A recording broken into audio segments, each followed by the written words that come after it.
নমস্কার। আমরা একটা প্রবাদ বাক্য সবসময় উচ্চারণ করি যখন কোনো তুলনা হয় কোনো ব্যক্তির সাথে আরেকজন ব্যক্তির, চাঁদে আর বাঁদরে। আমরা দুজন চাঁদকে পেয়েছিলাম ভারতের মুখ্য নির্বাচন কমিশনার হিসেবে, একজন টিএন সেশন আর একজন হচ্ছে প্রথম ভারতীয় মুখ্য নির্বাচন কমিশনার বঙ্গ সন্তান সুকুমার সেন। আমি ওনার বিষয়ে দু চার কথা আপনাদের সাথে আলোচনা করতে চাই। আজকের প্রেক্ষাপটে দাঁড়িয়ে ওনার কাজ আর আজকের বর্তমানে যারা ওই জাতীয় নির্বাচন কমিশনের মুখ্য নির্বাচন কমিশন হিসাবে দায়িত্ব পালন করছেন তাদের কাজের কতটা ফারাক, আমি সেইটা বলবার জন্য আমি ওই রকম একজন ব্যক্তিত্ব, সুকুমার সেনের মতো একজন ব্যক্তিত্বকে নিয়ে আপনাদের সাথে আলোচনা করতে চাই। 1947 সাল দেশ স্বাধীন, গণতন্ত্রের জন্য নির্বাচন দরকার। 1950 সাল 21শে মার্চ জাতীয় নির্বাচন কমিশন গঠন হলো এবং ওই দিনই দেশের প্রধানমন্ত্রী জওহরলাল নেহরু প্রথম ভারতীয় মুখ্য নির্বাচন কমিশনার হিসাবে দায়িত্ব দিলেন কাকে? বঙ্গ সন্তান সুকুমার সেনকে। ভারতবর্ষের অবস্থা তখন কি ছিল? দুর্বিষহ ছিল। অর্ধেক জায়গায় আলো নেই, অর্ধেক রাস্তা ভাঙা, প্রত্যন্ত এলাকায় ঢোকা যাবে না, প্রায় অসম্ভব।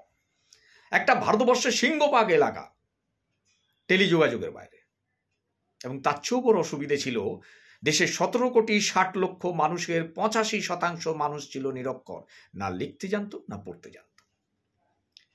তাহলে কিভাবে তাকে সেই যোগ্যতার মধ্যে কি কি দিকে তাকে দৃষ্টিপাত করতে হয়েছিল, লক্ষ্য রাখতে হয়েছিল?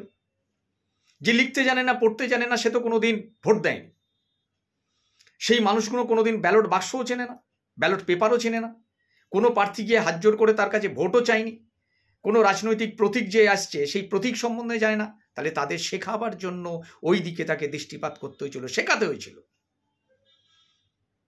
তারপর হচ্ছে কি, এই 17,60,00,000 মানুষকে শনাক্তকরণ, ভোটারের জন্য নথিভুক্ত করা, তাদের নাম তালিকা প্রকাশ করা, সেই দিকে তাকে দৃষ্টিপাত করতে হয়েছিল। যেহেতু সাধারণ নির্বাচনের সাথে রাজ্যের যে বিধানসভা নির্বাচনগুলো ছিল পাশাপাশি, তাই ভারতবর্ষের কোন কোন জায়গায় ভোট কেন্দ্র হবে সেইটা তার দিকে লক্ষ্য রাখতে হয়েছিল। তাকে লক্ষ্য রাখতে হয়েছিল কত নিরপেক্ষতার সাথে কতটা ভোটটা করানো যায় সেই দিকে। কারণ হচ্ছে পূর্বে কোনো অভিজ্ঞতা নেই, আবার ভারতবর্ষের সেই পরিকাঠামোও ছিল না, কিন্তু 100% একদম ত্রুটি মুক্ত পরিবেশ উপহার দিয়ে ভারতবর্ষে নির্বাচন করাতে হবে।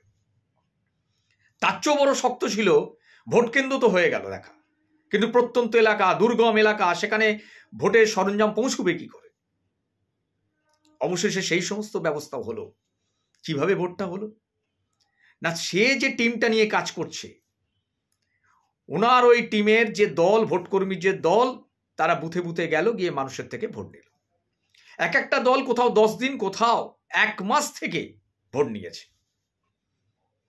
এবং যেহেতু মানুষ সেই সময় লেখাপড়া জানতো না, তাই একজন প্রার্থীর এক একটা ব্যালট বাক্স,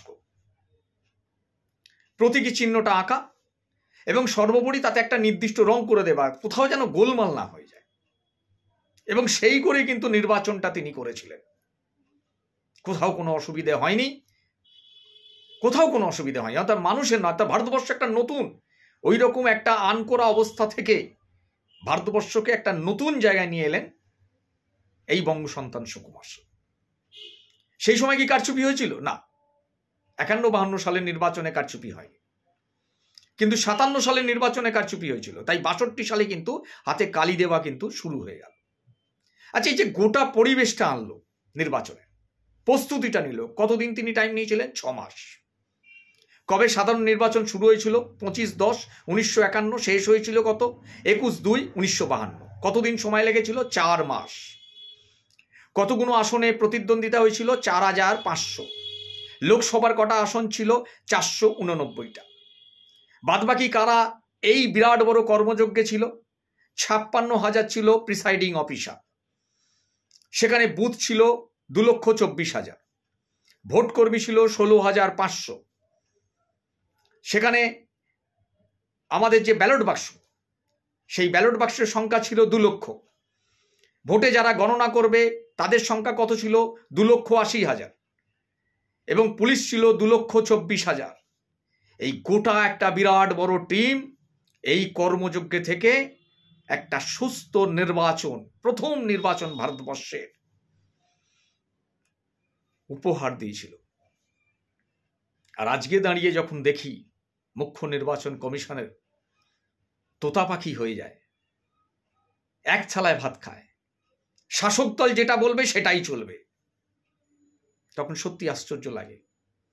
যখন দেখি যে এত প্রযুক্তিবিদ্যার উন্নতি সত্ত্বেও অর্ধেক মানুষের ভোটার তালিকা ভুল, ভোটার কার্ডে ভুল, মানুষকে ছুটতে হচ্ছে, এত কিছু প্রযুক্তি থাকা সত্ত্বেও শাসক দল শুধু লিঙ্ক করে গেছে কার্ডের সাথে কার্ডের, মোবাইলের সাথে কার্ডের, আধারের সাথে কার্ডের, রেশন কার্ডের, শুধু লিঙ্ক, কিন্তু সুস্থ নির্বাচন উপহার দিতে পারছে না। কারণ সুস্থ মানুষকে, মেরুদণ্ডযুক্ত মানুষ ভারতবর্ষের মুখ্য জাতীয় নির্বাচন কমিশনার হিসাবে বসানো হচ্ছে না নিজেদের আখেরের জন্য। তাই আমাদের পুরনো সেই ভারতবর্ষ, সেই ভারতবর্ষকে রাখবার জন্য আমাদের প্রতিবাদ, আমাদের আন্দোলন আমাদের এক জায়গায় রাখতে হবে। এইটুকু কথা বলে আজকে বিদায় নিই। সবাই ভালো থাকবেন। নমস্কার।